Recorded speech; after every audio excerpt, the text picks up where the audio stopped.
Welcome to another episode of OG55. I got the Italiano. I got Mr. J, Sherer and Tonez, Poppy in the house. We are taking your questions today on this episode of OG55 Law.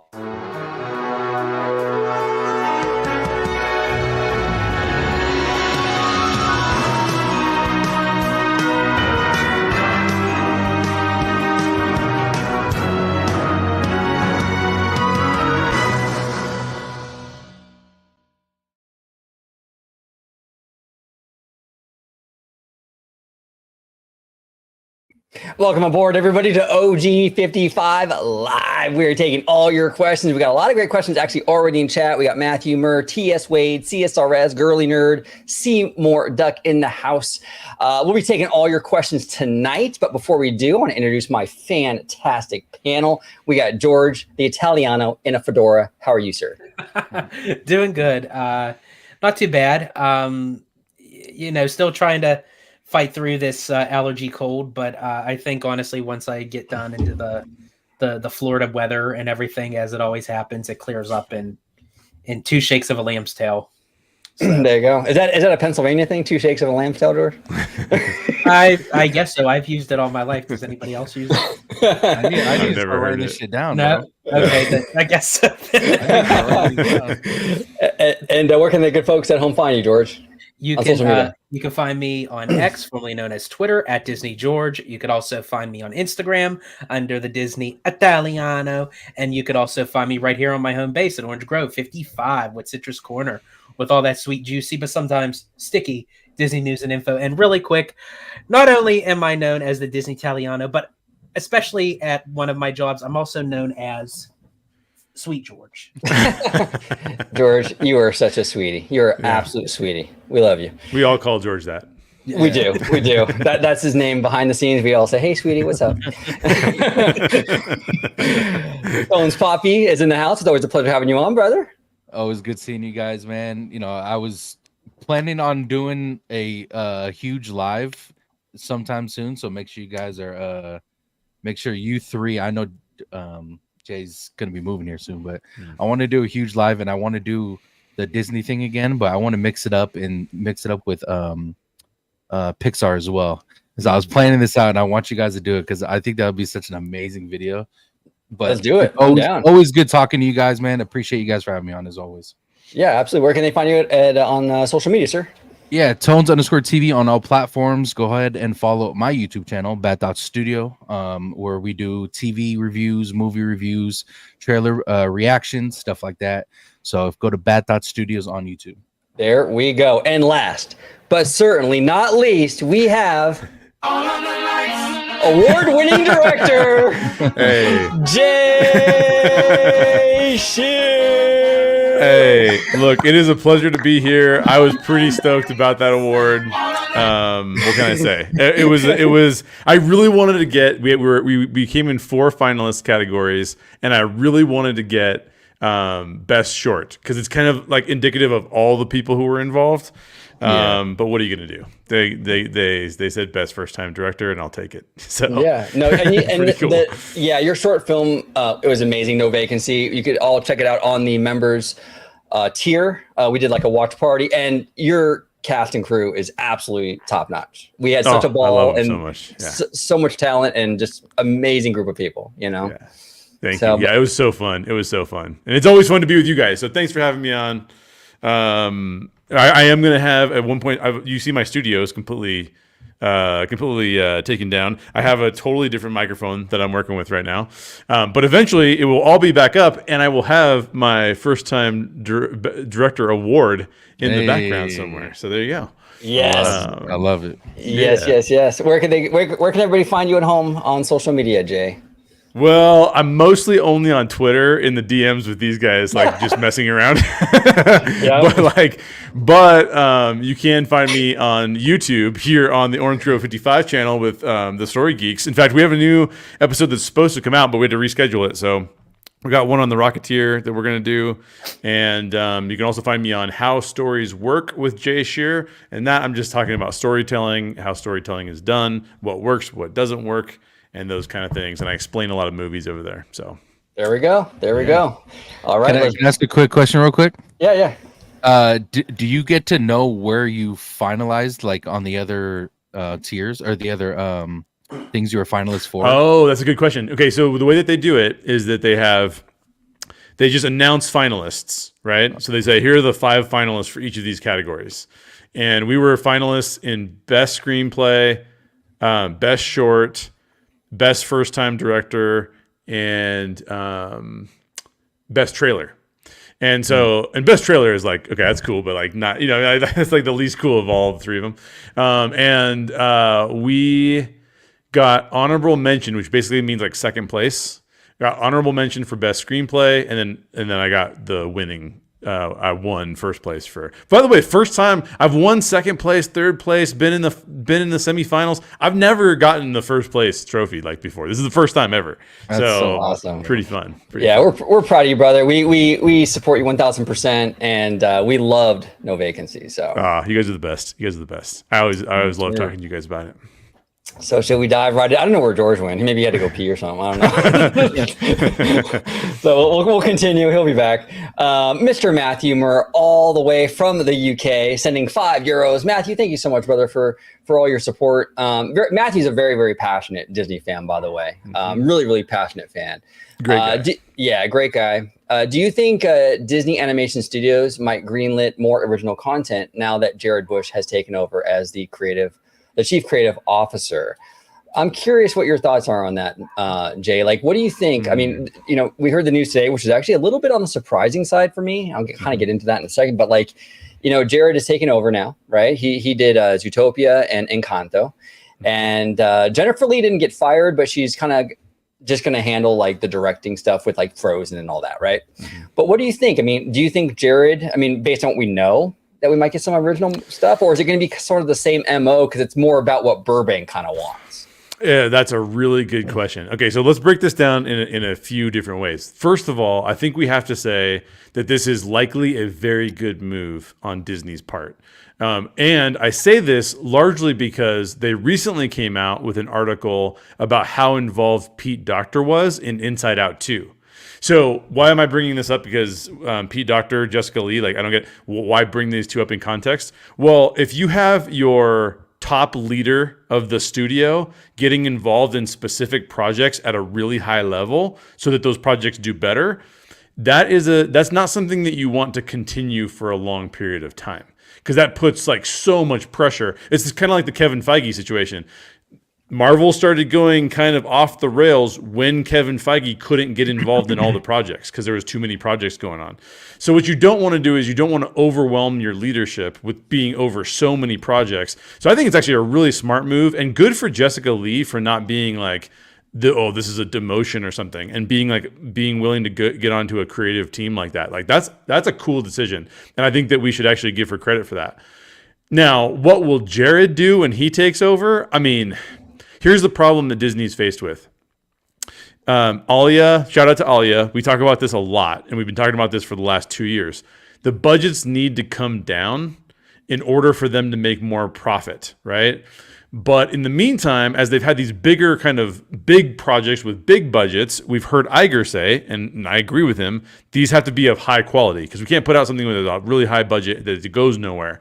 The only exception to that rule is that they can do popular sequels and live action remakes, which is, I know this is animation, but you can do those two things and almost guarantee yourself to be profitable. Very few of those have not made money. So to answer your question more specifically, Matthew, I do think that Jared has done 2 original films. You mentioned them, OG. I think that that's a good sign that he probably wants to do more original material, which is also a good sign. But we also know that Disney makes a lot of money off doing sequels and live action stuff. So I don't think we can, I would love to predict this with more certainty, but I just can't. I hope that they'll do more original stuff, but it's so hard to say. It's hard to say. Yeah, there's a lot of elements involved here, like what Burbank wants and what, all kinds of stuff. But Jared is a talented guy. And the thing is that George and I actually sat on a panel we were at this kind of a small panel, but it was called Directing Animation at the D23 Expo recently, and Jared was on that panel. So was Jennifer Lee. And Pete Docter was there. But anyway, I mean, it was a fantastic panel. And I even told George after that panel, I was really impressed with every one of them. They were asked a lot of kind of difficult questions, like what would Walt think about the work we do today and stuff like that. I mean, it was kind of deep, you know what I'm saying? And I was impressed a lot, even with Jennifer Lee. And yeah, I mean, Disney has a really, really talented group, you know? So we'll see. I was just surprised. I don't know the inner workings of what happened here, right? I was just surprised it happened right before Moana 2. Because I thought, okay, because initially, Jay, I thought it was like a demotion. Like I thought like, right.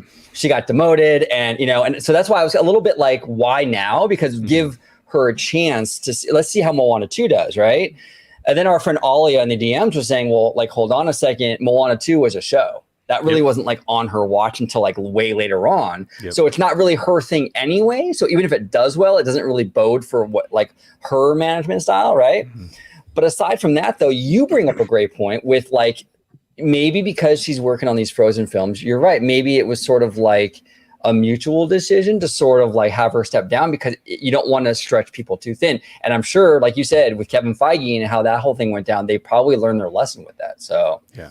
You and for the people that didn't read the article about Inside Out 2 and how that went down, apparently Pete Docter had to get very involved in Inside Out 2. And the creative team talks very positively about Pete Docter. So it's not like, oh, the boss is getting in on all the details. Like they were all excited for that. The result of Pete Docter getting super involved in Inside Out 2 is it made a ton of money. Right. So like the thing you don't want, though, is you don't want the boss getting involved every single time. So I can see Jessica Lee being like, look, we really need you on Frozen. Like these are two movies that we have to have that have to be profitable for us. And she probably went, well, I can't do both jobs. Like, I mean, even Pete Docter, like they said that he worked himself to the bone to do that. Like that's not sustainable. That's not you can't run a sustainable company like that. So I think that they probably need to figure that out a little bit more, but good for her for focusing. I mean, every time a creative focuses, we get better results. So good. Well said. Yeah, well said, Jay. And these are big movies. These Frozen sequels need to deliver. This is, you know, this is high expectations here, you know. But what say you, Tones Poppy? Well, I wanted to mention because Jay brought up budget and how they need to lower it, and that made me think of Venom coming out. If you guys could take a guess how much Venom's budget was, what would you guys think? Venom: The Last Dance. If you just had to take a guess, I know it's Sony, but I'm gonna say 150. I'm gonna say since you're bringing it up, I'm gonna say 80. 80 million. Wow, you guys are actually. I'll say 2. You guys are pretty close. It's 110. I was expecting Venom to be at least in the 200s, but it's something that looks like visually the movie looks great so far, like within the trailers. So if they could bring that budget down, like you were saying, and it looked this good, like why, you know, what's stopping them for doing that? Yeah, well, I saw Alien Romulus a few weeks ago, and that movie supposedly had a really small budget as well, right? And it looked every bit as good as any other summer blockbuster. Like, just because these budgets are going to come down doesn't mean you have to sacrifice the quality. I mean, within reason, 100%. Obviously. But like Alien Romulus looked fantastic. I actually really liked that movie. I was kind of surprised because I'm not really into the franchise. But that movie was kind of dope. Although that weird hybrid human thing at the end was fucking creepy. I just learned about the whole franchise. Like I watched a couple of them, but I didn't go like in order. Apparently the storyline is fucking great. I never got into it though. Yeah, me neither. Yeah, it was pretty good. You like this one? It was good. They were great cast, really good cast. Yeah. You gotta check it out. What say you, Italiana? We got Jared Bush taking over from Jennifer Lee. Do you think this means more original content, less sequels? And what are your overall thoughts on him taking over? So for me, going to Jennifer Lee, and no disrespect to her, I think she's very talented. I think the way that she pioneered directing the film alongside, I believe his I forget his name, Chris Buck. Yes. Okay. With the first Frozen and then eventually Frozen 2, obviously Frozen became a phenomenon in its own right. As I said, that was the only movie, not even just animated, but a film in general, that they actually had to create standing room in our theater because they ran out of seats, but they oversold tickets. And literally at the end of the movie, it got a standing ovation. I've never seen that before in my entire life. So in that aspect, she's very talented. She's very successful. However, when it comes to actually running a giant corporation like Disney Animation, I feel like that she was very limited into what she was doing. Even though the Frozen was very successful, you take Frozen 2, for example. If you go back and watch the documentary Into the Unknown on Disney Plus, plug, that that the challenges and obstacles that it was to make that movie is a lot of their issues was it was lost in translation. Right. Like even the creators and the animators didn't even know what the hell was going on. So they're thinking, how is an audience going to understand this? And I think when you go back and watch Frozen 2, a lot of times you see moments where it's like they just overcomplicated things. Where with the original Frozen, it was a straight, narrow storyline. You understand it. You know, it's like everyone can be on the same page. It was. Yeah. And I get the risk, you know, you don't want to repeat yourself, but I felt like that they were trying to make it too much of an epic film than just making a great sequel. Now, when you kind of compare Jennifer Lee to someone like Pete Docter made a lot of great movies. He made Inside Out, he made Up, he made Monsters, Inc., but those were his babies, but he was still connected into Pixar internally as being a writer on the original Toy Story film. He had his hands in everything. And for me, that is what makes a great head runner for an animation studio, not just having a one and done great film. And then it's like, okay, she has the qualifications to run the studio. As I said, is she a great talent? Absolutely. Right. Is she going to make Frozen 3 and 4 successful? Absolutely. Was she the best choice for running Disney Animation compared to Pete Docter? I don't think so. Pete Docter, he was like he was one of those guys at the expo that was like literally like on every panel that we attended.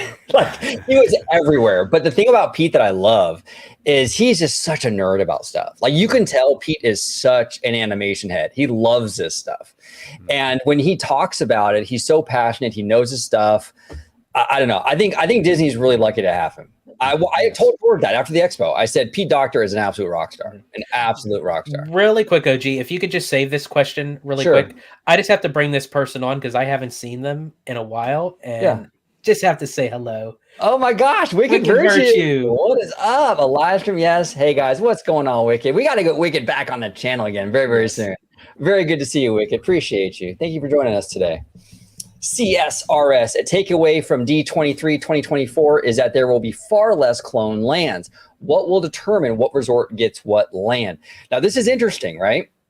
Disney's going in kind of an interesting direction with this. I think we talked about this recently, George, on a video where obviously Disney is like all in, all chips are in on IP, right? You're not going to get the Western River Expedition. I'm sorry, fandom. Okay. You're not going to get these kind of attractions anymore. You're just not, you know what I'm saying?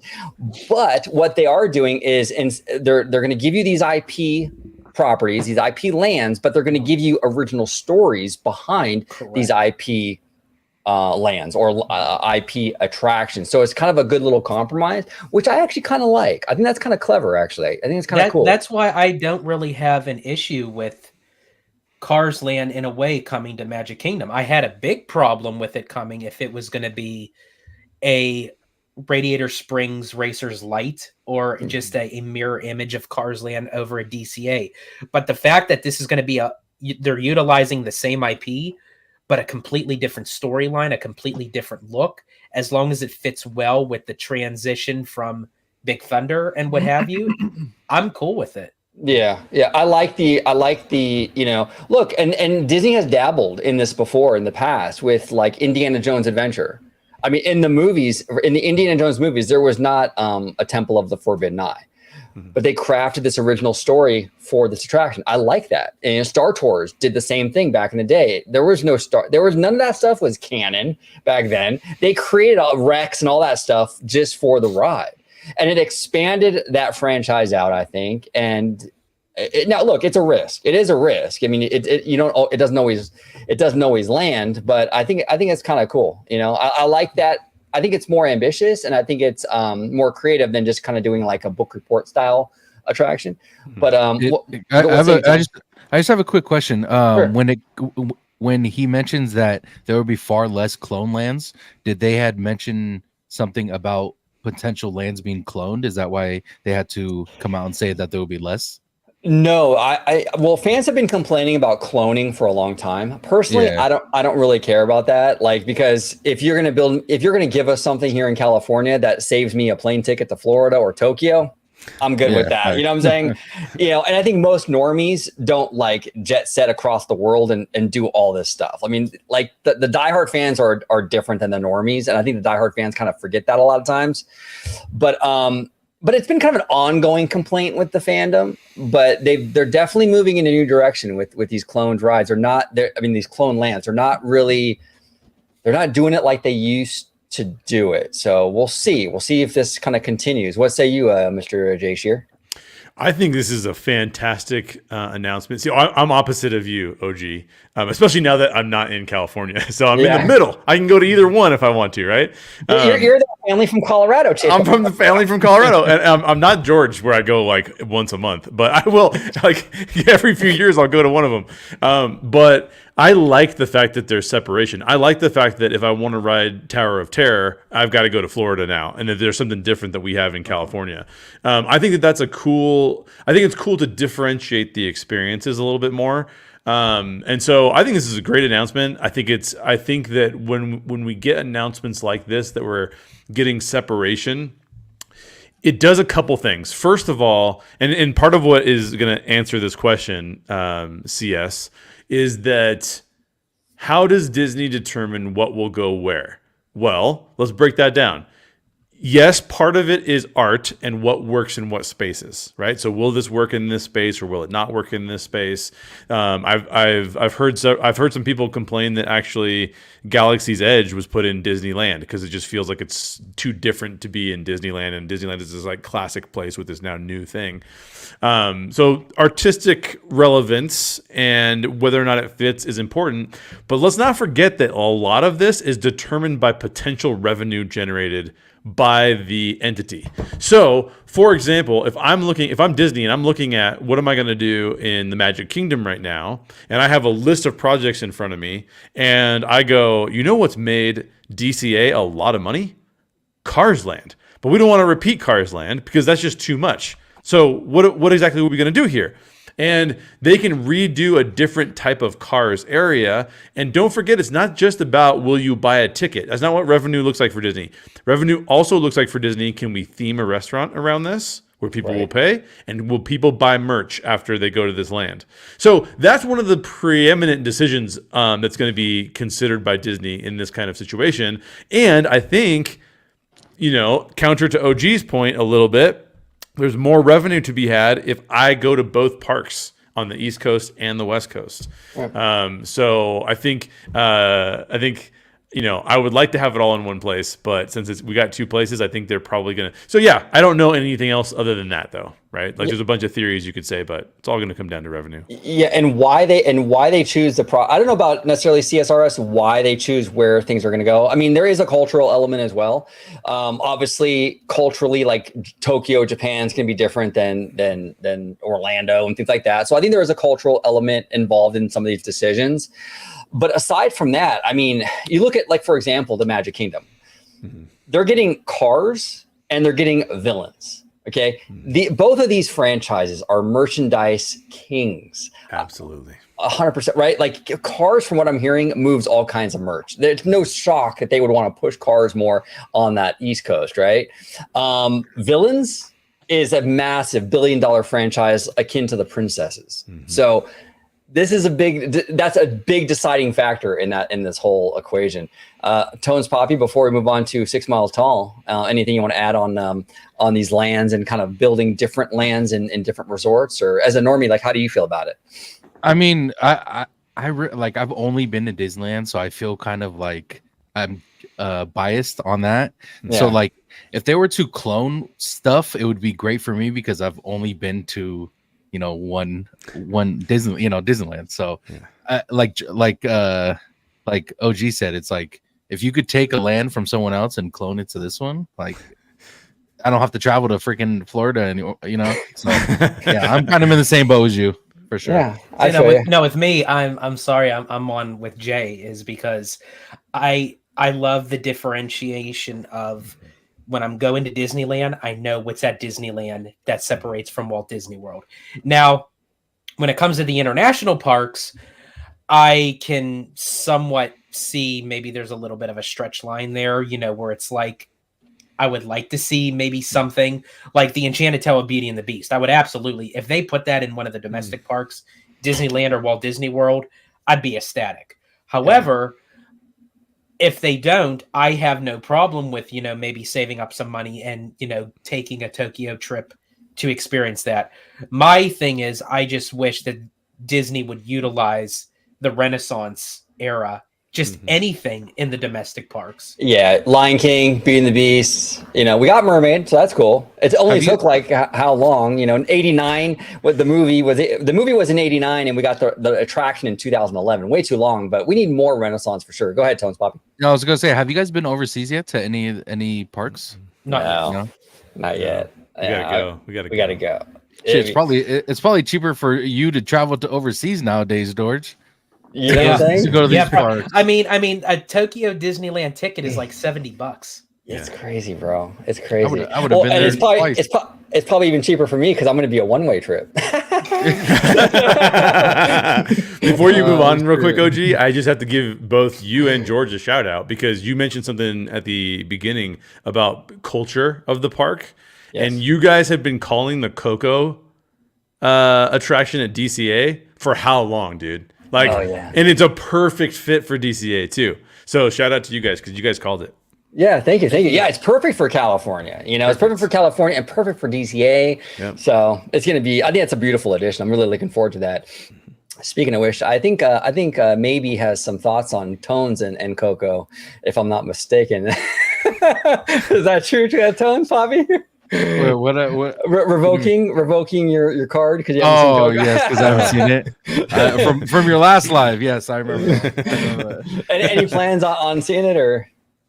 Yeah, actually, I do want to watch it, bro. Like, I think it was Candid or someone said it, but I seen him this weekend and they were talking about a Coco and bringing it to Disneyland, and I was like, I gotta watch the movie still. So it's good. And then when you guys started talking about it, it like brought up that conversation again in my head. I'm like, damn, I really need to watch I love that Coco is like the one film that OG doesn't have to add to his list. Yeah, dude. I'm good. You know what I'm saying? I'm good. Wouldn't you guys agree that Coco is like one of the most beautiful 3D animated films? It's my favorite Pixar film. It's one of the most beautiful films ever, like 3D animation films ever made. Absolutely. And then you match that with the beautiful music and just the emotional element of the story. It's so good. It's so good. You'll love it, Tones. I promise you. 6 Miles Tall. Thank you so much for the $5 super chat. We do appreciate you, 6 Miles. We gotta get 6 Miles back on the show again. Really fun time talking to him last time about Shanghai Disney. But 6 Miles here says, what is likely to be the first project to be built at Disneyland Resort? The first project to be built at the Disneyland. Does he mean Disneyland Forward project? Disneyland Forward. I think like what would be the first project that they would start on? I think honestly, well, it would have to be the Avengers. Well, but that's not Disneyland Forward though. So, okay, if you're talking about just Project 6 Miles, yes, Avengers. That's going to get started first because they already announced they're going to get rid of the red car trolley barn behind Mission Breakout. Oh, I see what you mean. Like as far as, but if it's like, Disneyland Forward, like utilizing like the Simba parking lot. He said of everything that was announced in the comments. Oh, of everything that was announced, Yeah. Avengers, 100%. It'll be Avengers. And then I think Coco. Oh, Even before Avatar. Yeah, I think, but here's the thing. I think they may start Avatar, but I think Coco is going to be finished before Avatar. See, I'm not even sure about that though. Where's the Monsters Inc. Thing going to be at? See, before I answer that, Tones, really quick. See, I think honestly, Avatar is going to be the back end of the 5 years. Well, it'll open on the back end, but they're going to have to start that soon though. Well, they're going to have to start it, but I don't think Coco is going to open after Avatar. Yeah. Where's Coco going again? Where's Coco going? We don't know. We still don't know. We don't know where Coco's going. We don't know where Pandora's going. Yeah. Oh man. So you said okay. They announced the location of just give me a feel for this real quick. I didn't know that they announced the location for Avengers. That's the e-ticket that's on the bottom level. Yes, and we're actually getting 2 Avengers rides. Right. We're getting the 2. Now that's going to go into the Hollywood backlot or no? No, that's going to be there's enough space back there to build both. No way. Yes. Okay. I did not know that. Okay. So we know where those are going, but Coco, we don't have any idea. And Pandora, no idea. That's a big question mark because that thing is a monstrosity. That thing is huge. It's huge. So in that aspect, OG, I agree with you. They're going to start on Avatar because I feel like that's going to take, because you have to think the first Pandora down at Animal Kingdom, they made the announcement in 2011. That didn't open until 2017.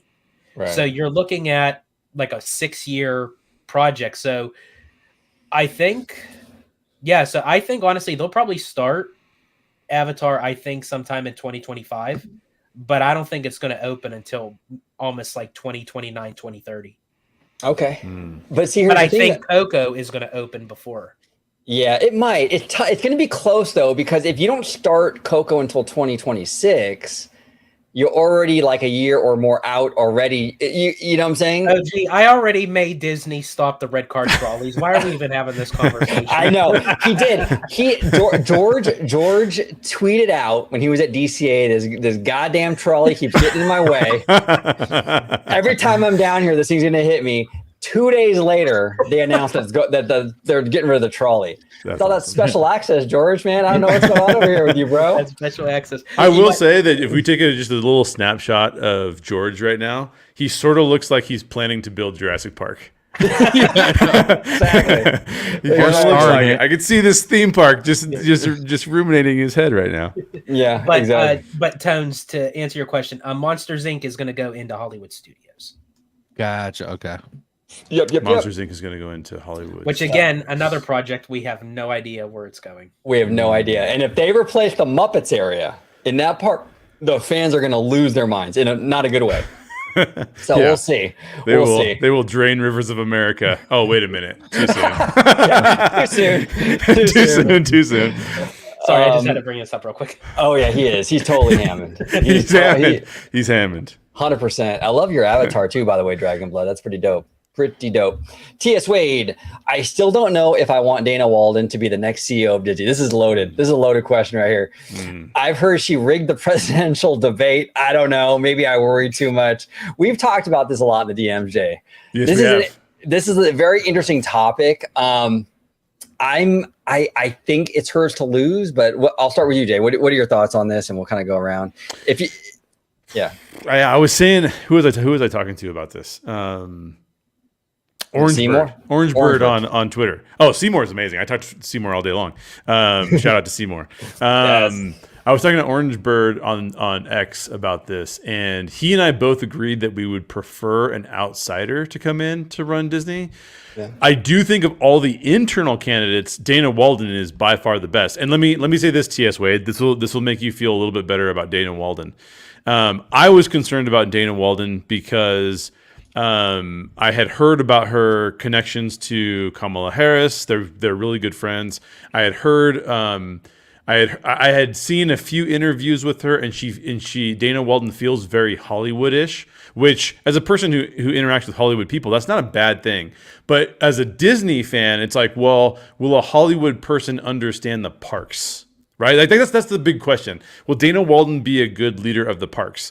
And so I was a little bit concerned about that, especially after Iger said that they wanted to moderate as an organization. And I'm thinking like, okay, well, if she's friends with Kamala, like, is that really a thing that's going to happen?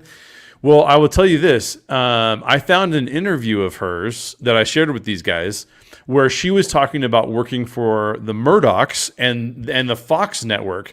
And I believe it was the Fox network, if I'm not mistaken. And that she even brings up in conversation. She was asked by somebody, like, how is it to navigate this space? And she said, our demographic reaches all over the place, even because they had Homeland. And they're like, Homeland is a demographic that is predominantly conservative. So I don't sit here and make choices based on what I want to see or whatever. I'm paraphrasing what she said. And so that made me actually feel a lot better about a Dana Walden CEO position, because I feel like she would be really savvy and really good in that position. I think the only thing that gives me pause is, first of all, I don't think that she was likely involved in anything that had to do with the debate. And we don't know all of the information about the debate yet, but the affidavit that was released is like pretty serious. So we'll see if that goes anywhere or if that's just, a fake thing. But I don't think Dana Walden was probably very tied to that. And I don't think we're going to see a lot come out of that from there. My big question is that how will she be running the parks? But I'll be honest, I gained a lot of confidence just from that one interview I watched of hers. Well, and I'm glad you brought that up, Jay. That's fantastic points all around. Yeah, I see a lot of conservatives are really concerned about her coming on. They see her as a hardline lefty, right, or whatever, or she's woke or this, that, and the other. But it's like, but the thing is, you bring up a great point. She's worked with Rupert Murdoch. Yeah, and from what I understand, he liked her. So the fact that these two people that have totally different, polar opposite political ideologies were able to come together and work together, it says a lot about, well, number one, it says even a lot about Rupert Murdoch, to be quite honest. Yep. But it also says a lot about Dana Walden. If you're a conservative and you're hearing all this kind of rhetoric out there that she's so progressive and this, that, and the other, and you got to fear for this and fear that, well, it's like, would Rupert Murdoch, I mean, she worked well with him. So obviously her personal politics did not get in the way of her doing her job over there at Fox. Mm-hmm. I'm assuming it's going to be the same thing at Disney. So I think she'll be fine. You're right, though, Jay, with the parks. She's a big question mark. Now, Eisner was also very Hollywood, and so was Frank Wells. It was like they were like the Paramount Warner Brothers duo when they came on. But look, I mean, we got lucky, right? We got lucky with those guys. I mean, we just don't know. She could come on and she can hit a home run, and she could understand the parks and understand what needs to be done, or she can come in and not really get it, and she could be another Chapek. You know what I'm saying? Yep. It's a real big question mark. But internal. I will say this too really quickly. I was very nervous about DeMauro over the parks until this last D23, where I went, he's taking command of it. He's getting all his ducks in a row. He's making decisions that the fans may not even like, and then making decisions that the fans have been asking for forever. So I like to see that, because what that shows me is that Dana doesn't have to get super involved in what's going on in the parks if she has confidence in what Josh is doing. And that's why, for me, that's why I still believe in a dual partnership for CEO at the Walt Disney Company. It was founded upon that with Walt and his brother Roy. Walt was the visionary. He was the creative. His brother was business and finances. So they both, even though they may not have seen eye to eye on things, but they both balanced each other out. And that was the same way with Eisner and Wells. I don't know why Disney is hesitating on going down that path again, when basically that's how the whole company was even created from the roots. No, you're right. It was. If they are hesitant about a Netflix situation where you have like literally like two CEOs, what I would want Disney to do ideally was at least bring the president position back. That position has been vacant for a long time. So maybe have Dana Walden be CEO, and maybe bring in like a Kevin Meyer as president or something, right? I think that would be a really, really good kind of checks and balance and it also takes a little bit of pressure off of the incoming CEO a little bit, right? To have that like second in command kind of there with you. I think the biggest issue. Go ahead, Tones. No, I just want a quick question. How long do you guys give her if she did come in to like either turn shit around or actually hit that home run? What's like a timetable? Well, here's the thing, Tones. It's a great question. The thing with new management teams, There's typically, even in like I've worked a lot of jobs, right? Like in my time, like, you work office jobs, this, that, and the other. Anytime you get like a new manager, even if it's like a middle management person, they want to come in and put their fingerprint on the situation very fast, right? So when she comes in, I think within the first 6 months, there's gonna be all kinds of shuffling and changes. You know what I'm saying? So I think first 6 months to a year, we're gonna start really seeing who Dana Walden is. It's gonna move fast, man. It's gonna move fast because I'm telling you, these executives, they want to get it out there what they're gonna do. So we'll see. Let me ask George a question really quick because I think he brings up an excellent point that I totally agree with him on, which is why I prefer an outside person. Is that we keep asking ourselves who's going to lead the company that are part of giant creative functions. But you can't. It seems to me, and maybe I'm wrong. This is why I want to get George's opinion on this. It seems to me like you can't bring Dana and Josh and make them co-CEOs because they're just two different, potentially creative CEOs. So in other words, do you look for an outside person? Do you partner Dana with somebody else? What is your take on that? Yeah, for me, if you were to do a dual CEO, I feel like it's almost detrimental in a way if you were to get two internals that are completely opposites like Josh and Dana. I feel like you would have to either bring two external people or one internal and one external. Nice. Because that way you can kind of balance each other out, that it may be someone who is external from the company but is really good in finances and business that can kind of or like creative wise that can kind of mesh well with Dana because Dana is the business side to it. Yeah, I think putting Dana and Josh would not be a good combination. Yeah, I agree with that. Interesting. We got the girly nerd. Now that it's spooky season, what are some favorite movies you enjoy watching, Disney or otherwise? I'll happily give you some recommendations. Tones, spooky season. What's your go-to? So I've kind of, I've been on the not the fence, but I've been vocal about not liking, horror movies, but I am ignorant to them. I do admit that. I do know there's good actual horror movies out there. So I just want to clarify. Horror. Okay. He knew. Tones knew exactly. He was like, Tones was like, oh no, I got you, George. I know exactly. I know George too well. I know too well. I know too well. But the one movie that I always go back to when it comes to spooky and like a one that actually kept me on my toes was Jeepers Creepers. Was always that spooky movie growing up. I actually did like The Ring and The Exorcist, those kind of movies. I actually enjoyed the storyline to some of those. But if I want to go like Disney movies, like Halloween Town was always good. I think that's what it's called. It's been a while. Halloween Town, right? Is that what it's called? Halloween Town. Yep. Yes. Yeah, that was pretty good. But yeah, it's been a while, so I need to get more spooky movies. So give me some recommendations, girly nerd, for sure. Yeah, I'm a Nightmare Before Christmas guy. Yeah, I love Nightmare Before Christmas. That one too. Great, yeah, a fantastic movie. Is it a Halloween movie or a Christmas movie? Yeah, that's the question. I would say it's kind of both in a way, but it leans. It's okay. I'll say this: it's both, but it leans Halloween. Is kind of where I'm at with it. I agree. Leans Halloween, and then also some spooky stuff that I enjoy. Also is like Ichabod Crane. It's a classic Disney cartoon. Yeah, I like that one a lot. I dip into a lot of Disney stuff in the Halloween season because, like you, Tones, I'm not really into the horror. George, horror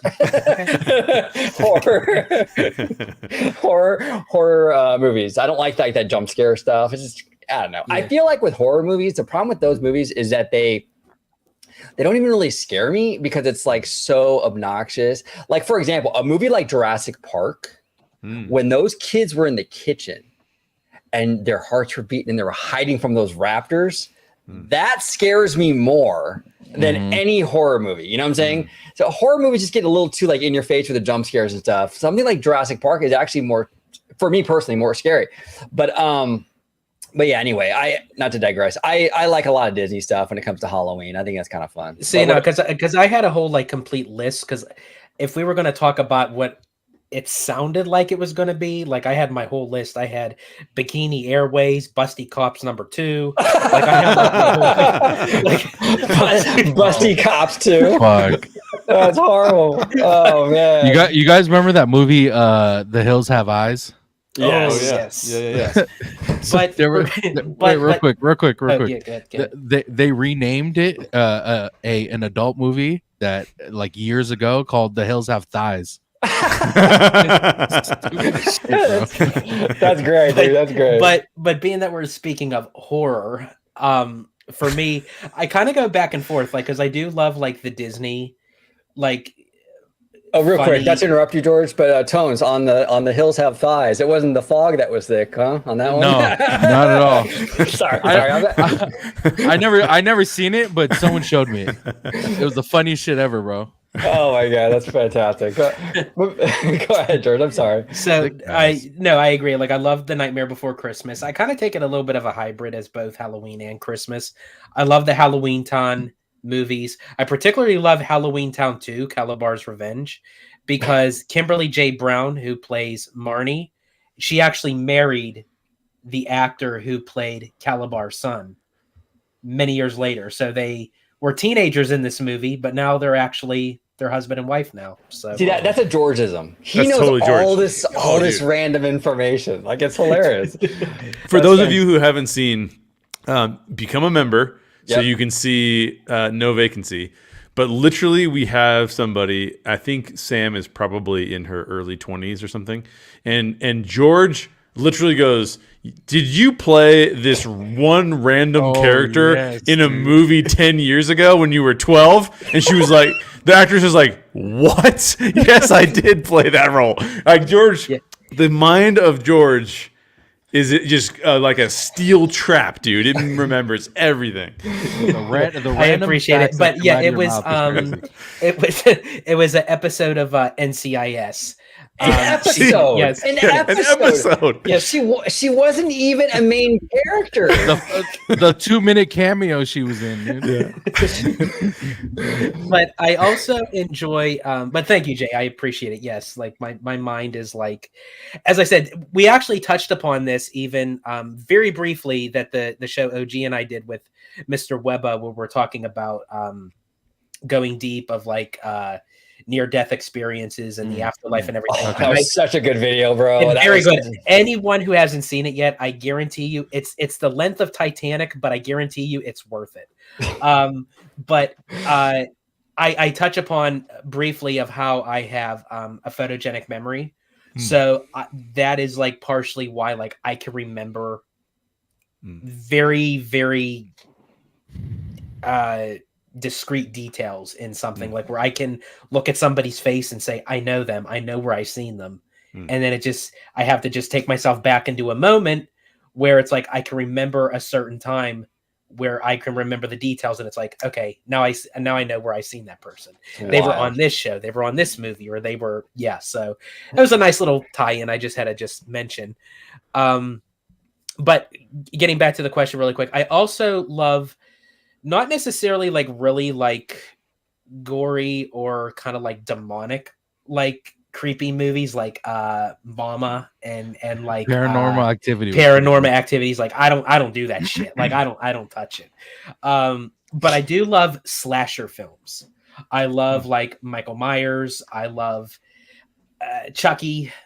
Even though he was possessed, putting his soul into the doll, I still consider that as like a slasher because he still kills them in a human-like way. Fun fact about Chucky: it's the only horror film character or movie that I've had reoccurring dreams of me hiding from him.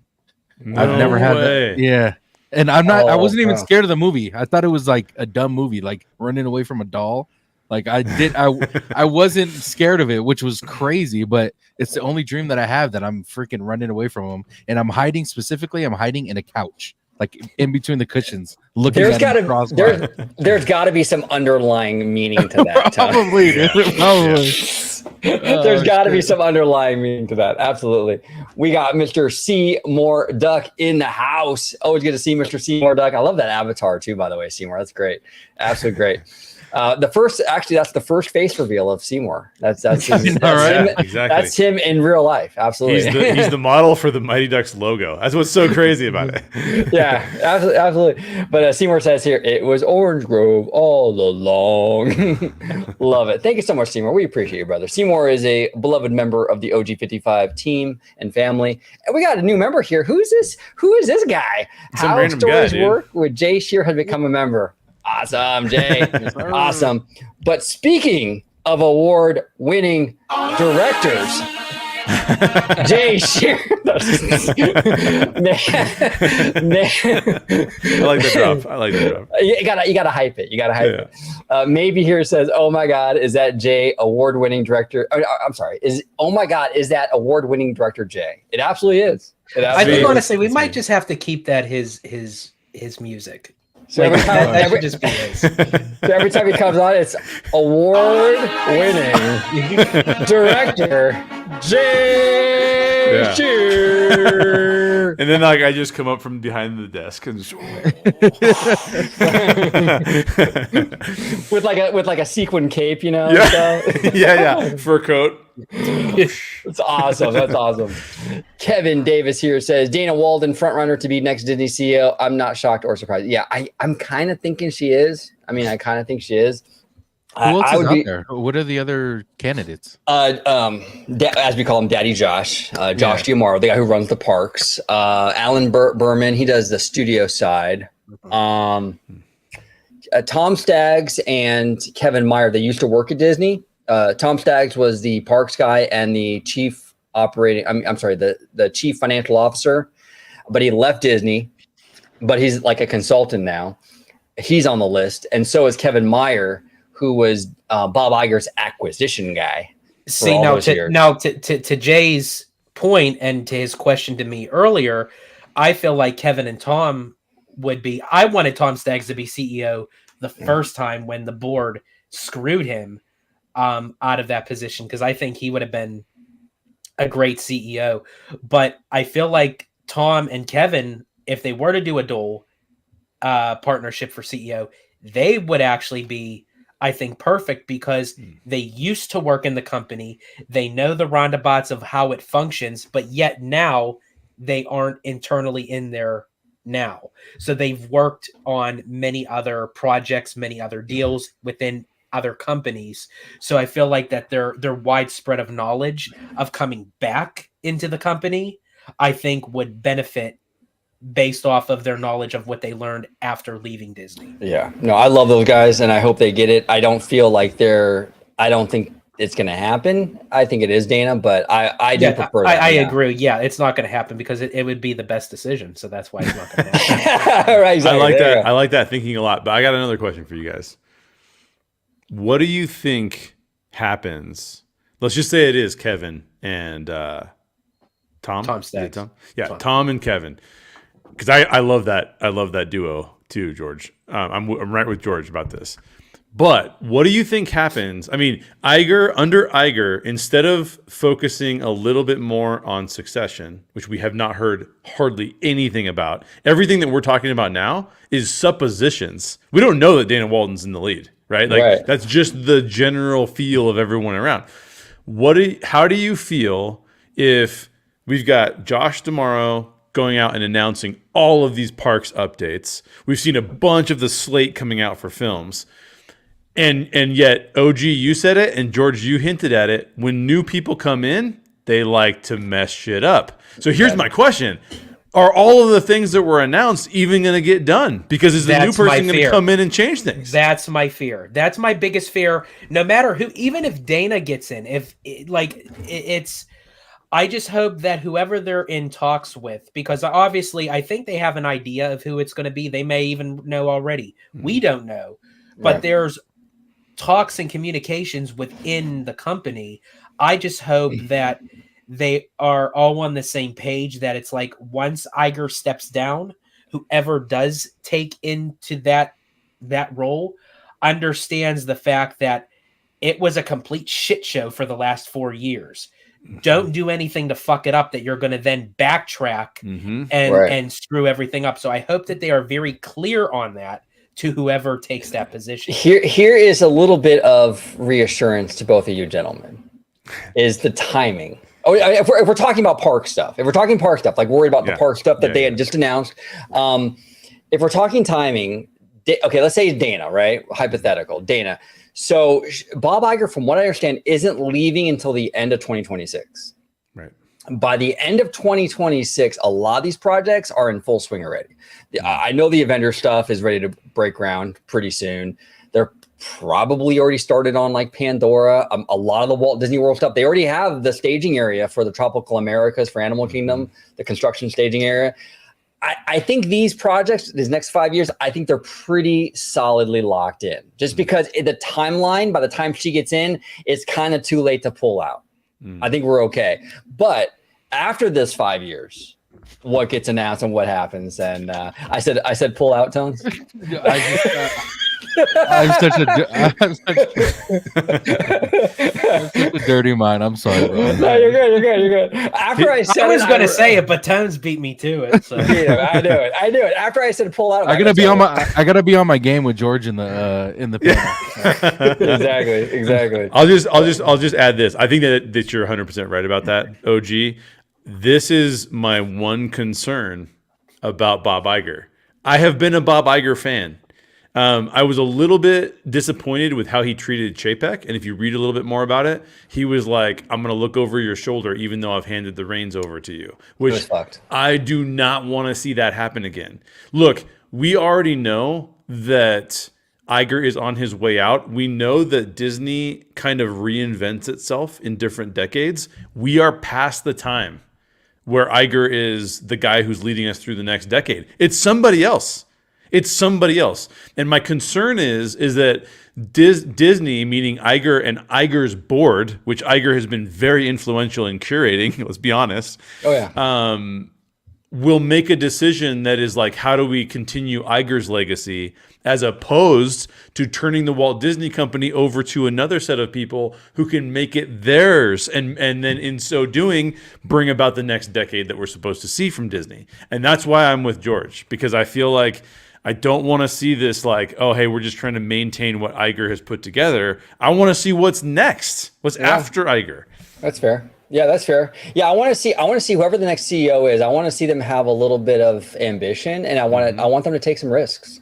Look, a lot of park fans are upset they're getting rid of the Rivers of America to put Villains Land and Cars Land, and that's fine. You can totally have that opinion, but you got to give it to Josh for having some cojones and doing something a little different. You know what I'm saying? Because that is a risky move. He is not playing it safe. And to Jay's point, that is very true, because when they made this, just speaking of the parks, when they made the initial announcement of saying, for even like for Disneyland Forward, you know, they are in agreement with the city of Anaheim that within the next 10 years they have to spend an X amount of money, and they're going to expand this and that, add more jobs, what have you. That was a part of the agreement. So everything that was mentioned right now is only the first 5 years of that 10-year. So to Jay's point, it's like by the time the next person comes, what is the second half of that 10 years? Is it going to mirror the first half, or is it going to go in a different direction? But if it does go in a different direction, I'm hoping to God that it's more positive than negative. And as you said, OG, they need to take risks. They have to. The whole company was banked on risks. The founder himself put up his house, his everything, his family, like literally everything was. He mortgaged his house for the studio. Yeah, he mortgaged his house to do Disneyland or Snow White. I mean, you have to have risks. Yeah. And look, a lot of the diehard fans are going to push back. Yeah, and I'm honestly, I'm the same way. I mean, I'd sell my son to the Gypsies for a Klondike bar. Taking a risk, huh, George? I was literally gonna say after George finished all of his statements, I was literally gonna say, "OG, can you play my music for George?" Because that was so well said. And then he said the Gypsy thing, and I'm like, "Nah, let's not end on that." There we go. Don't play the music on that. Exactly. We got next question. This is a spicy one. But Brian here is asking, what are your thoughts on the Twitter/YouTubers that are perma Disney haters? Anything Disney says or announces is always wrong. Will anything ever please these people? Thank you. Okay, so Brian, here's the thing. I think, in my opinion, with this, I think fans who love Disney and who you're talking about, I think are kind of on two different wavelengths here, right? I think the perma Disney haters, I think there are a lot of it, not all of them. I don't want to paint with too big of a broad brush here. A lot of them are fighting a culture war, which I think is separate from just a nerd who is into Disney who wants a cool ride. So they're two totally different animals here. So I think that's what it is. Will anything please these people? Probably not until Bob Iger, who they see as kind of woke and agenda driven, until he's out. I think there will always be kind of this focus on Disney, and it might even stick around after Iger, because we're already hearing the Dana Walden stuff, that she's woke and all this. So I think it's more of a culture war thing more than just like a look. I mean, we see the Agatha all along stuff, right? And majority of people seem to be pretty positive about the first 2 episodes. I mean, look, first 2 episodes, hey, it can go downhill real fast. You know what I'm saying? I loved WandaVision the first few episodes. I think the finale though was really weak. So this doesn't mean that the whole show is going to be awesome, but a lot of people like the first 2 episodes. But a lot of the people you're saying, Brian, that the perma haters and stuff, they all came out and said they hated it, right? So I think it's not so much about the content in a lot of instances, and it's more about a culture war that they're fighting, and that's fine. They can fight whatever they want. I still think, and this might be an unpopular opinion, there are people out there that say they should ban these creators. I don't think they should be banned. Absolutely not. They have every right to make the content they want to make, say what they want to say. I mean, obviously within reason, but like if they don't like Bob Iger or if they don't like the Disney company or whatever, they have every right to say that. But Brian, you also have every right not to watch them.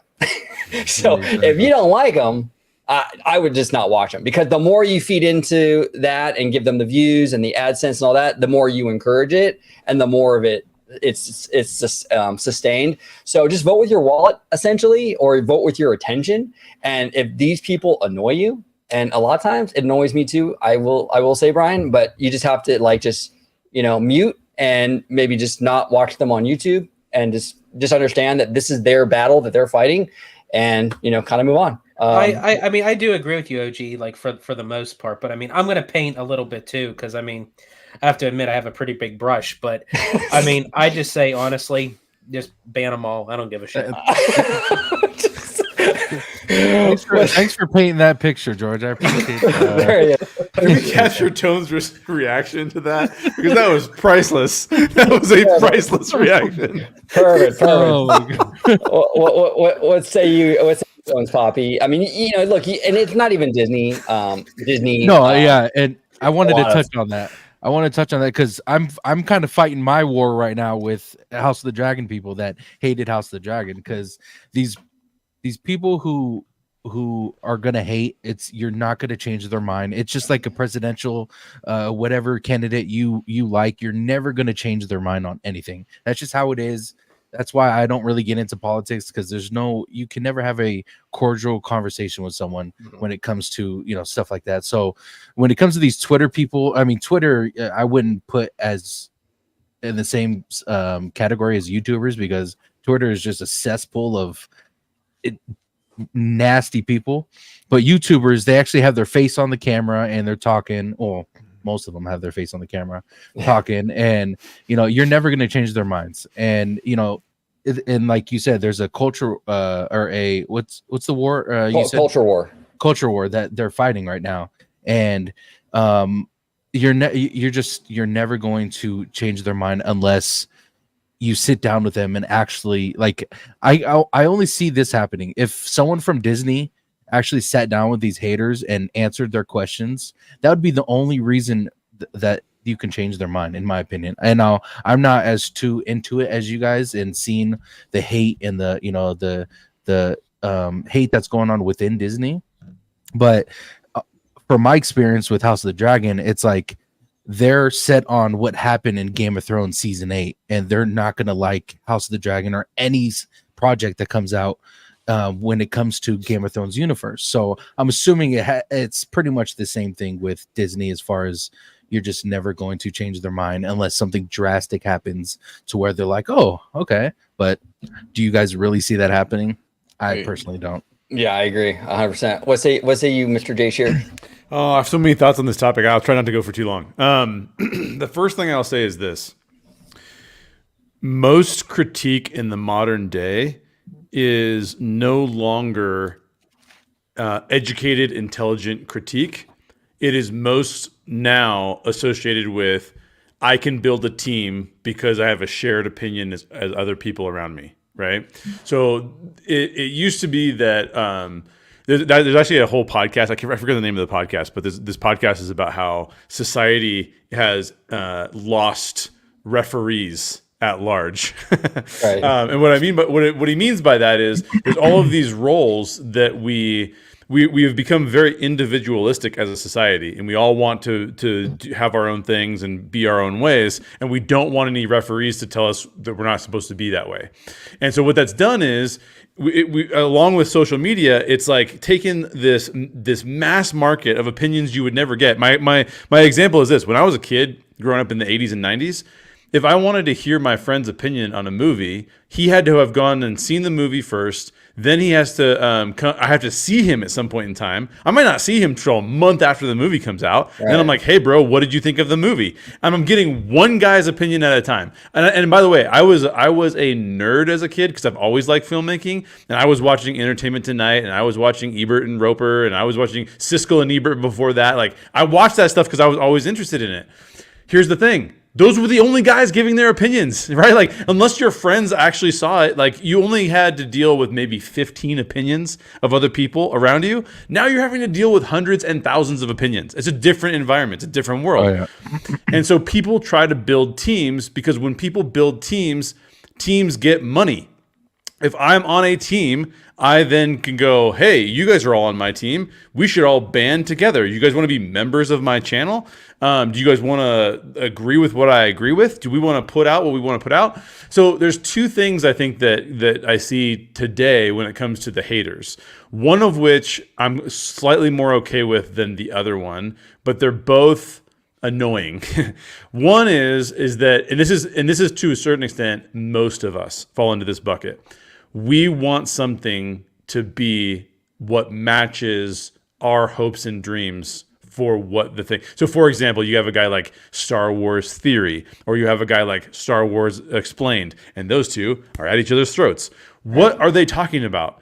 All they're talking about is, I want my Star Wars to be like what I wanted it to be, and I want my Star Wars to be what I wanted it to be. And that's the cause of this conflict. It's two opinions. Neither one of them are correct. It's just two opinions that you can pick your team if you want to, or you can be like me and be like, I would rather be more critical about what we're doing and have long conversations with people as opposed to just yelling about it all the time. Mm-hmm. The other kind of person is the person who realizes that their opinion is shared by other people, and that person starts to grift.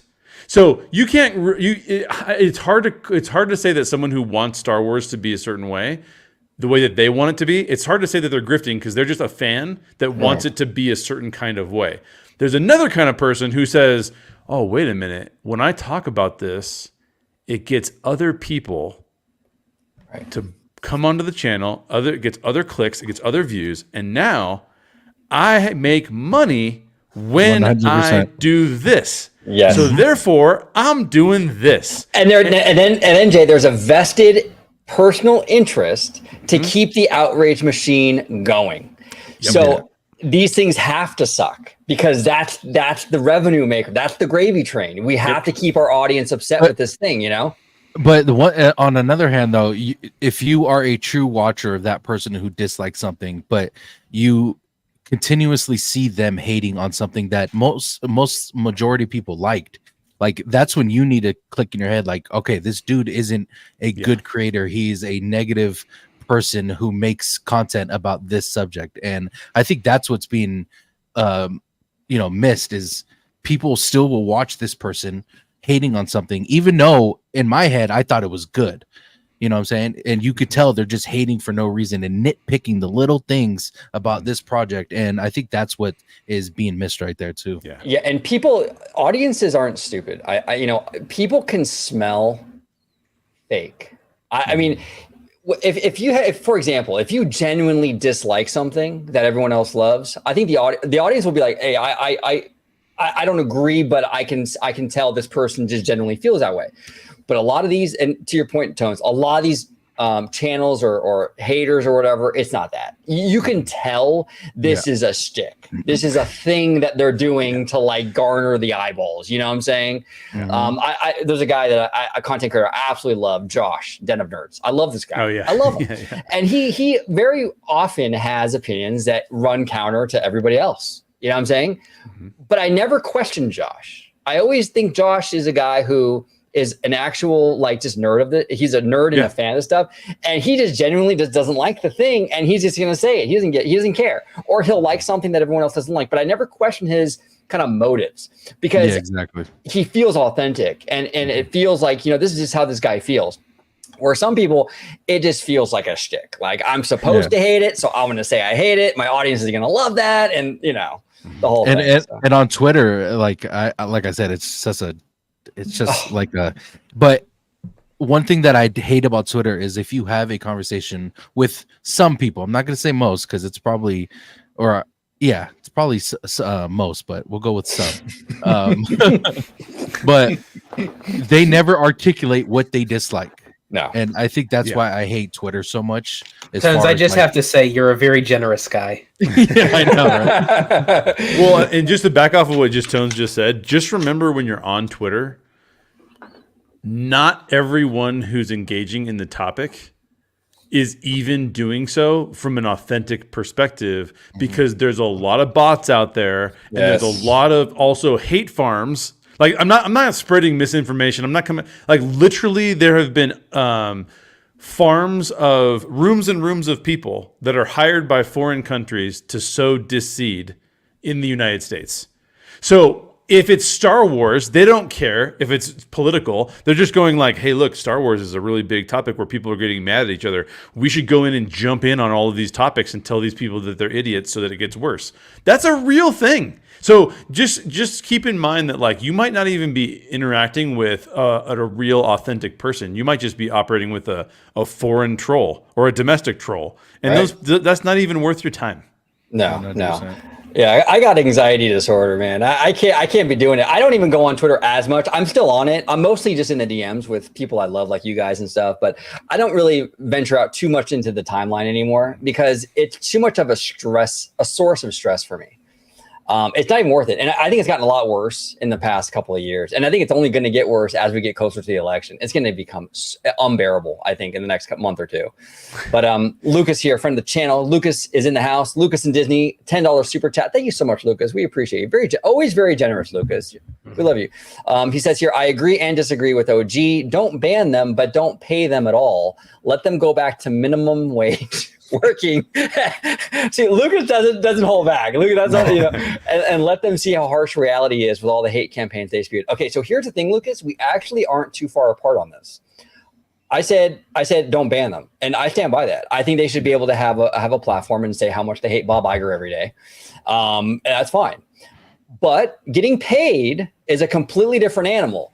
YouTube has a right to say your content isn't suitable for advertisers. That goes for everybody, not just the grifters. It goes for shills or anybody. You're entitled to your opinion, 100%. You're not entitled to get paid for that opinion. Mm-hmm. So it's up to YouTube ultimately if they feel your content is worthy to get monetized. So no, I agree with you, Lucas. These creators are not entitled to get paid for what they do. Getting paid on YouTube is an absolute privilege. Mm-hmm. It's an absolute privilege, and you should respect that. So I kind of, that's where I stand with it. No, they're not obligated to get paid. I don't agree with that at all. But what say you, George? I agree. It's definitely a privilege. That it's a very risky kind of way to earn a living, because at any point in time, you can't take nothing for granted that you can just wake up one day and YouTube can change their policies.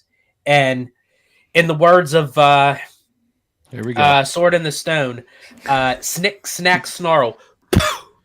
Gone. There we go. Absolutely. Tones, what do you think about this? Like in terms of like these channels, and I'm saying channels because on Twitter it is monetized, but it's not as much as YouTube. We'll go with YouTube. Yeah, we'll stick with like YouTube channel. But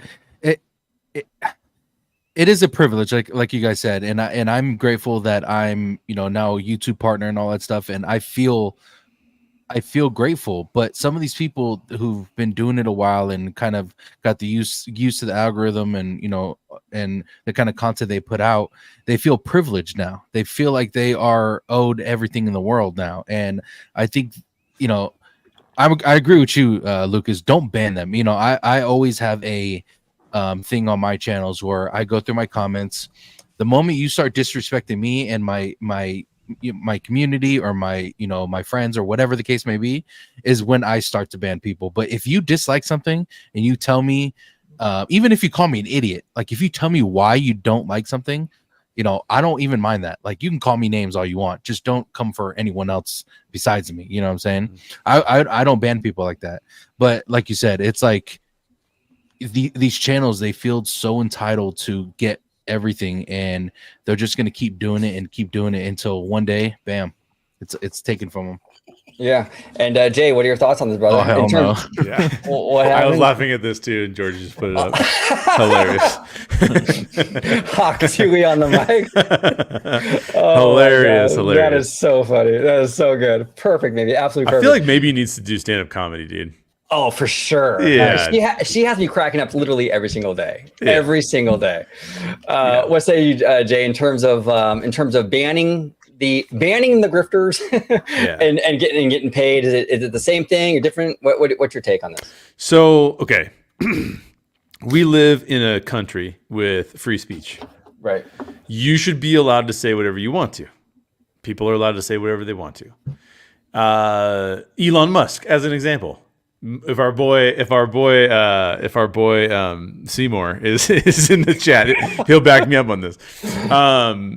Let's take a look at what our boy Elon did recently. Right, he buys Twitter for $44 billion in the name of free speech, and then as people are expressing their opinions, advertisers go, we don't really want ads to show up next to these particular opinions. These particular opinions are not a good look for our advertisements.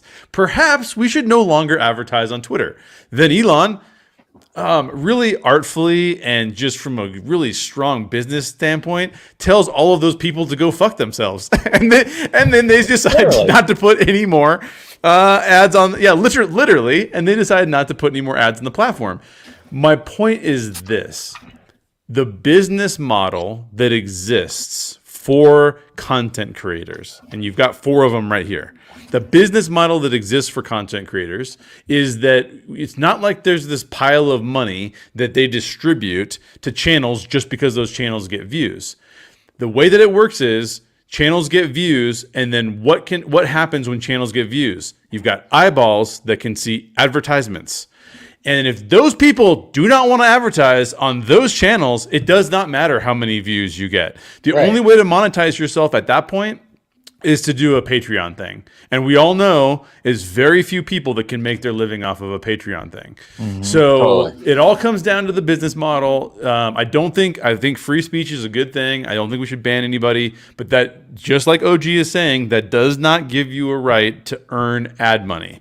Ad money comes when people want to put ads on your shit. And if your shit is not good enough for the ads, or if you're negative Disney, guess what Disney's not going to do? They're not going to run ads on your shit. So you don't get money. Well said. And basically what you're saying is this is just a shitty situation. Yes. Yes. Very, very much so. Yes, it is. The other thing too, to kind of cross streams a little bit here with Elon and what we say the grifters, right? One of the things that really does frustrate me quite a bit here is, okay, if you have the opinion that companies I see a maybe tweet that companies, if you have the mindset that companies shit. That company shouldn't get political, right? They shouldn't get political, right? Like Disney and Bud Light, they shouldn't get their politics out there. Just run your companies and just be quiet, right? And that's fine. If you have that viewpoint, 100% run with it. That's your view. Fine. But I say this, if you carry that opinion, can just be, I think, a little consistent, right? And have the integrity to say, okay, Elon out here campaigning for Trump, whether you like Trump or not, whether you like Elon or not, he's campaigning for Trump. He runs both X and Tesla. Why are there no calls for him just to shut up and just run your companies? Why? Because the people that tell Disney not to get political and the people that tell Bud Light not to get political, they don't agree with those companies' politics, but they do agree with Elon's politics. So Elon's fine. He gets a pass to be political because he's saying all the political stuff we want to hear. So go Elon, yeah. But when Disney does it, well, that's woke. So we got to shut them down. They can't say that. They should just run their company. If you're going to say these companies shouldn't get political, then hold that opinion all the way through. And even when it's your guy with your political opinions, call that person out. And the people that do that, I hold a lot of respect for, because it takes a lot of integrity to say my guy, who I agree with politically, is doing the wrong thing. Yep. Just my thought. What's the Tonez? No, I just want to mention, because we were bringing up like hate and stuff, and these YouTubers. It just clicked that one of the trailer reactions that I did on my channel, I'm looking at it's the 5th highest video on my channel, is us disliking the Wicked trailer. Yes. And it's crazy how because we disliked it so much, and the engagement we have, I think it's the most commented video I have, but it's insane that is the thing that a lot of people love watching. They love watching the negative feedbacks, the negative this, negative that. And it's just, I mean, I get it. It is cool to see someone's side of something that you like, and you kind of curious on what they dislike. But it's like you see where these videos that they get a lot of views for just hating in general. So I just wanted to throw that out. Yeah, and I think we have one more announcement to make here. We have award-winning stand-up comedian maybe is in the house. There she is. Oh my God, writing that on my resume, endorsed by award-winning director to do stand-up comedy. There we go. We're giving her the OG55 stand-up comedy award. By the way, Jay, there it is. By the way, Jay, have you updated your LinkedIn and your I have not. I have not. No. One of the worst things about being in a creative field is that you have your day job and then you have your creative job, and you're like, if I mix these two profiles, it just gets real weird. Oh yeah. Oh yeah. Well, whenever you do your next pitch, Jay, like if you walk into Warner Brothers, wherever you go, I'll be right behind you with my phone. Holding it up, That would be so funny, dude. I would love that. People are like, who is this guy? I've never heard of this guy. And OG's just behind me, like, he's a music guy. You know what I'm saying? Got to give you the proper intro, And it's like you continue to play it like every time that Jay is speaking. Yes. So like when he's like explaining something like down to the nitty gritty, and you're just like, okay, like, try to hurry up, Jay. My arm's giving out. My arm's giving out. Yeah. So funny story. I was really big. I told you when I was younger, I was really into animation. I really wanted to be a hand-drawn animator, right? Oh yeah. Anyway, we had a family friend who was he was into movies and stuff. He worked on movies like The Parent Trap and City Slickers and movies like that, right? He was a great guy, but he's a longtime family friend, and he ended up getting me a tour at Warner Brothers Animation. At the time, Warner Brothers Animation was actually at the Sherman Oaks Galleria. This is a long time ago, So, dude, I was like Hustler OG back then. It was so funny. I'm like a kid, dude. I'm like 16 years old or some shit like that. I'm like totally like a kid. So I get a tour, and I get to meet the head of the guy who does like Tiny Toons, like Animaniacs, like all those shows. Dude, I think his name was Tom Ruger, if I'm not mistaken. Anyway, I'm sitting there talking to Tom for like just a minute or two, just like, thank you for letting me do this. And I drop him with, can I get a job here? Are you gonna hire me? He's like, hey, I would have done the same thing. He's like a little young kid. But hey, you know what? I tried. tried. Yeah, I put you it out there. But I didn't have the theme song though. That's probably why I didn't do it. That would have done it, man. You would have been. I would have been in there. Yeah. Teo here says, in the same vein, I hope both Galaxy's Edge get separate third attractions. Would be a nice concept. So Teo's talking about cloning. Yeah, that would be very cool to actually have like a third attraction in Galaxy's Edge that is different on both coasts. And it is kind of ironic that we're talking about cloning and Star Wars. That is kind of funny. Let me see here. It's Florentine. Thank you so much for being a member. It's Florentine. It's highly Disneyland. It's highly likely. Probably likely, yeah. Yeah.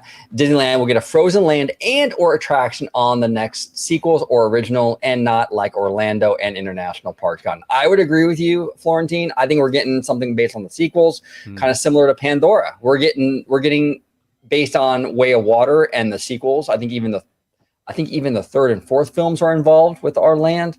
So I would agree with you on that. It'll probably be something based on these upcoming films. What about you, gentlemen? What do you guys think? You think it'll be based a clone, or you think it'll be a new concept? What say you, George?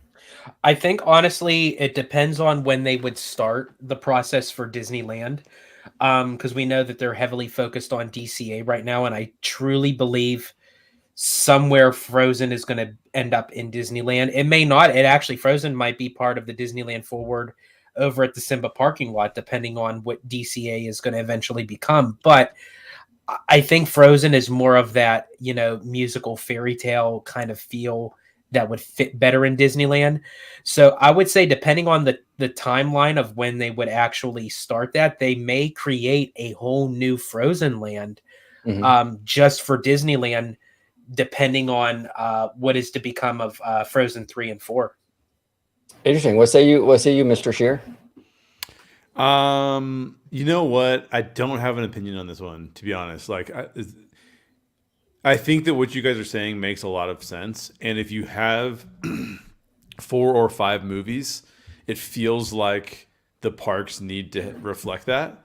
But besides that, like from a strategic perspective, these would sell a lot of merch. These would have a lot of opportunities for food. So I think that that's really a smart way to do it. But in terms of like where it should go, in terms of like when it will happen, man, this is the OG and George question. It's outside my realm of. What? And if Jay don't know it, I sure the hell ain't gonna know it. Now we do have another super chat from Mr. Lucas and Disney, $5. Thank you so much, Lucas. Appreciate you, brother. Actually, Lucas was on a live show with us just a few days ago. I think it was on Monday, I believe. So nice. Really great guy. We'll have him on again very, very soon. But it says here, Jay, since you won the award, when are you going to cast me into your show? Oh, look at Lucas. He's hustling. He's doing the OG thing at WB Studios. Yes, he's like, wait a minute. I need a job, brother. You know what? We always do auditions for our film, so you never know. I'm going to audition to be the coffee guy. I'm going to go get everyone coffee. See, and I love how Jay is like a true professional director. He's not just saying, "Oh, I got you, man. I'll find you something." It's he's media. It's like, no, sure. Your ass is going to audition, and if you suck, you're out. Like, there we go. Maybe here says, "I want a Tonez Korean drama reaction video." Tonez, are you down, bro? Yeah, I'm down. I told her to send me some dramas to watch. I'm down. Yeah, I haven't seen any before, but everyone always talks about how great they are. So yeah, I'm down. Tonez will be over here with some tissues, just like.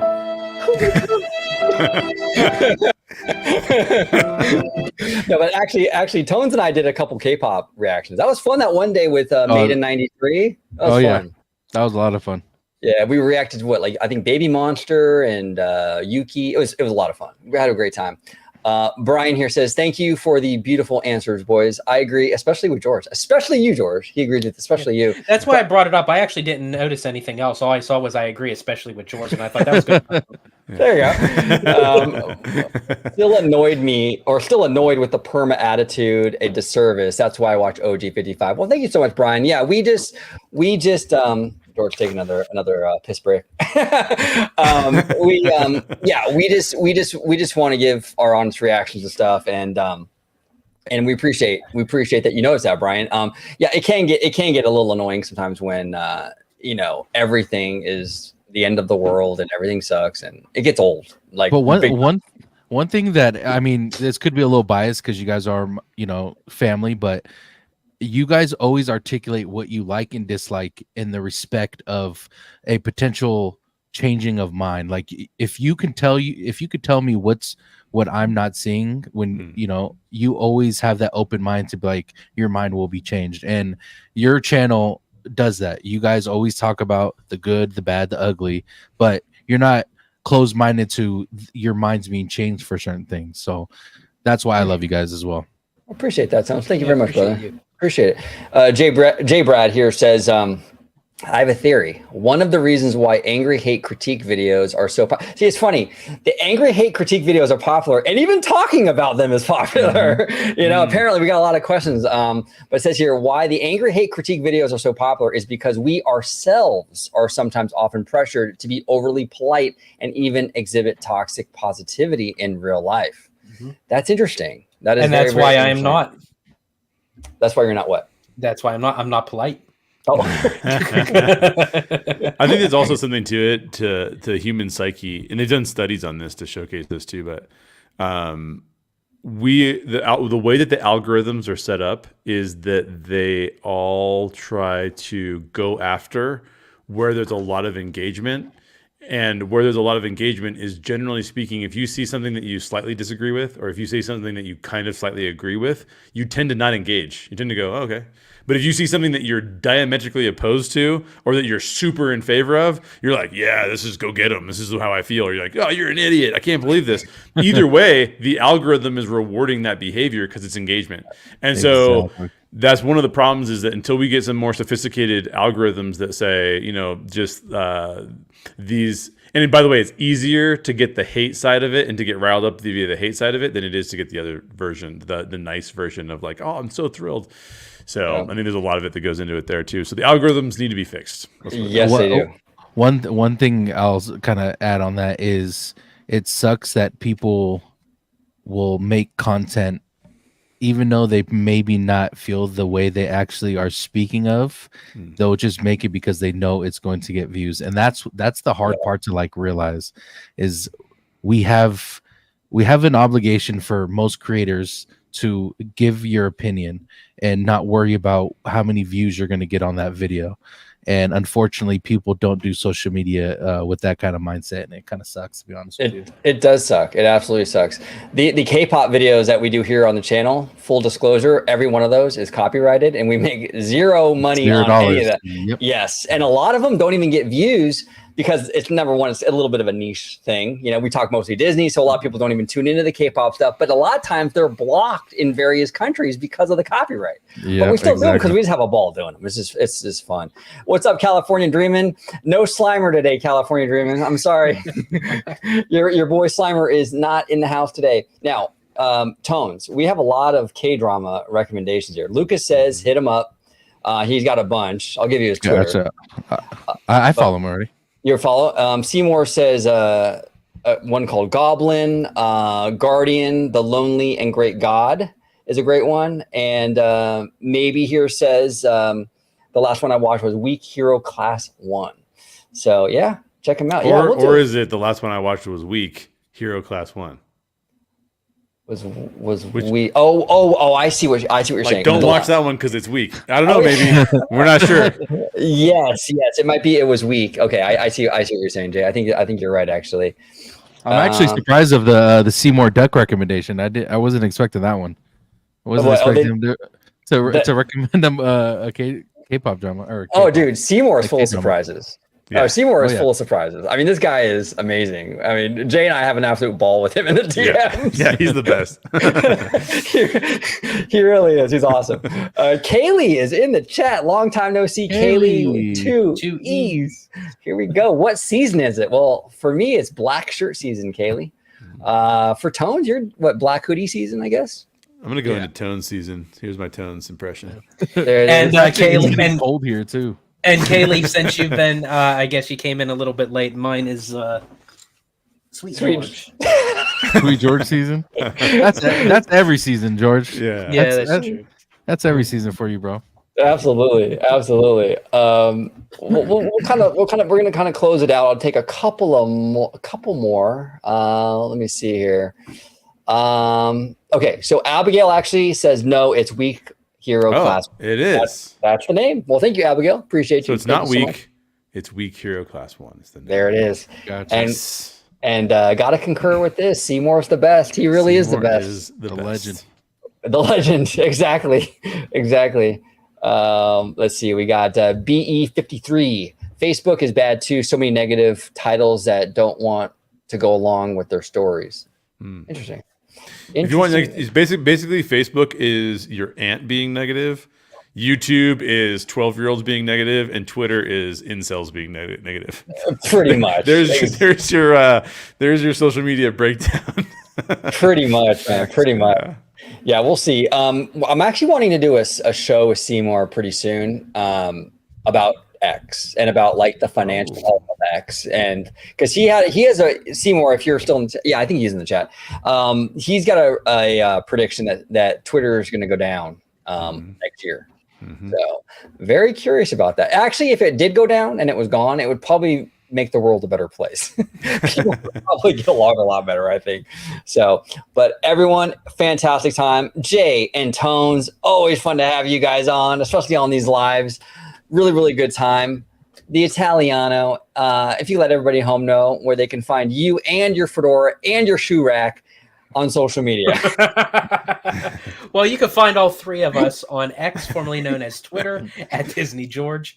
You could also find me on Instagram under the Disney Italiano.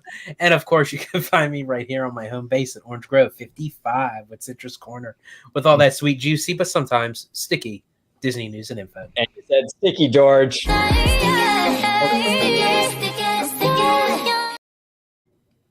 There we go. Sticky. Hold on one sec. I'm gonna introduce Jay, but when we introduce Jay here, I got 3 drops, and I got to go through. Like, okay, here we go. We have award-winning director, host of the Story Geek Show here at OG55, and how stories work. Let me slide it off. Jay Sherer. You know what? It's always a pleasure to be with you guys, especially when we got Tonez on the channel. Oh, it's the best. So thanks for having me on. Really fun conversations. Thanks to the OG55 network and the fans of this network, the members of the channel are some of the best around. So you're all awesome. Thank you for being here. Thanks for asking some great questions that we could talk about. And as always, you can find me right here on the channel doing the Story Geeks. We haven't done one in like 2 months, but I swear we're planning one. We will actually, and shout out to Nerdy Girl. She came up with the questions for our Rocketeer episode. So at some point in time, we got to get to that episode. Rocketeer is an amazing film. It'll be really fun to do an episode on that one. But you can also find me on How Stories Work with Jay Sherer here on YouTube. But if you really want to see something that I've been up to, then you can stay right here on the channel. You can go click the join button. And when you click the join button, you can go find the No Vacancy movie and our conversation about it afterwards, where these 3 guys interviewed all of us. And it was pretty fun. So go check that out. Become a member of the channel. And do it. It took me a long time to become a member because I always watch on my phone, and you can't become a member on the phone. You gotta go to the desktop to become a member. You do. So you do. Actually, our Kaylee had that issue too. It's an issue for sure. Absolutely. And also, Jay, before I move on to Tonez, where can we find your cute corgi on social media? Yeah, he's only on Twitter, and he's always negative. Hey, he fits right in. He fits right in. Yeah. He Hey, look, say hi to everybody. He's like, what? I'm not interested in anything you have to say right now.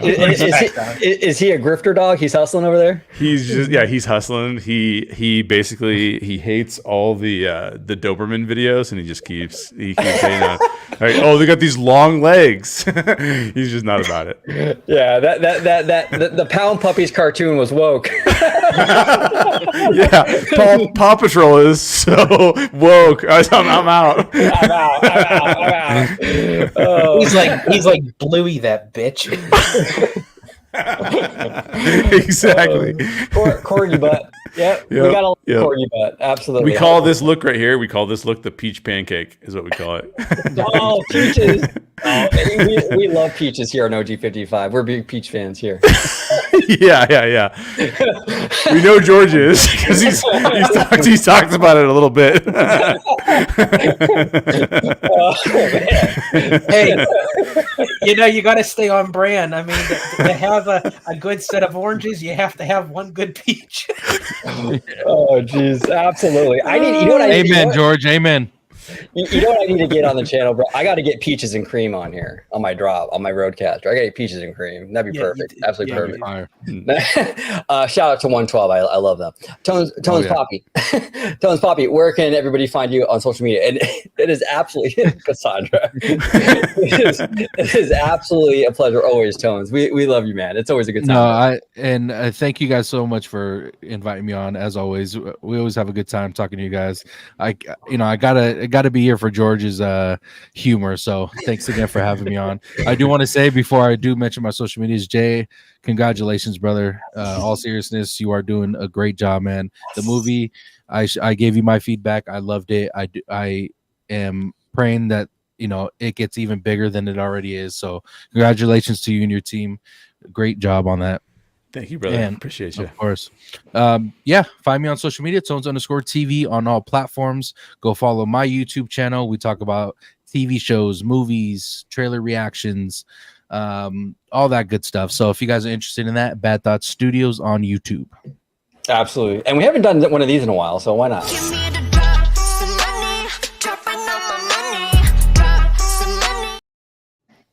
There we go. I can't have someone say money in front of me and not think of the money drop. Every time it's like, well, money. Like it's just the song plays in my head. That's awesome. And it's funny, if someone ever asks George or if someone ever asks OG what his type is, just stick to a OG55 video. You'll see plenty of drops of what his type is. Yeah, absolutely. 100%. It's not mysterious. And if anybody wants to know my type, all you have to do is just go to your local Baskin Robbins because they have all 31 flavors. I want a reaction channel of just Tones reacting to George. That's what I want. Is just a reaction channel of that. Please, absolutely. As soon as he said Baskin Robbins, Tones was just off camera. I love you, George. I love you so much, man. Yeah. Awesome. George, you're an ice cream guy. You're not a cake guy. Cake. I like ice cream cake. Ice cream cake, yes, absolutely. Well, thank you everybody for My tuning face hurts from laughing too much. It's so funny. I love it. I absolutely love it. I love it. Thank you all so much for watching this episode of OG55. And until the next time.